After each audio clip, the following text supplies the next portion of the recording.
Je suppose que vous avez lu l'article du Parisien ce matin. Comment vous réagissez à ce titre, le JT de 20h sur le déclin? C'est un peu ce que je vous disais. Il y a des années où ça a formidablement bien marché, et puis il y a des périodes où ça va moins bien. Il faut prendre l'un et l'autre comme ça vient, pas se décourager, savoir réagir, savoir rebondir.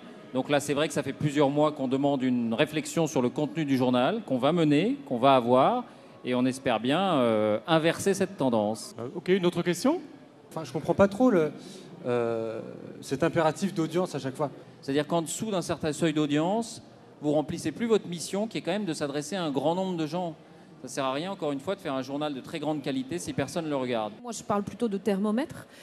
En ce qui concerne le 13h, notre envie à nous est d'être vraiment au plus proche des préoccupations des gens qui nous regardent dans leur vie de tous les jours, dans les questions de société, sans pour autant d'ailleurs oublier l'information internationale ou d'autres. Pourquoi les animateurs sur TF1 sont rédacteurs en chef à part entière du journal, et pourquoi ce schéma-là d'information journalistique n'est pas répété sur France 2?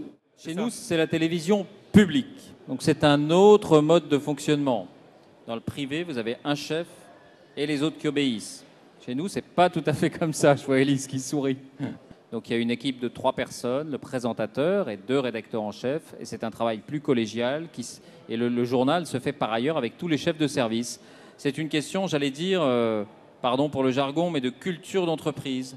Dans le privé, c'est plus un fonctionnement qui a ses avantages aussi et ses inconvénients, j'allais dire d'autorité.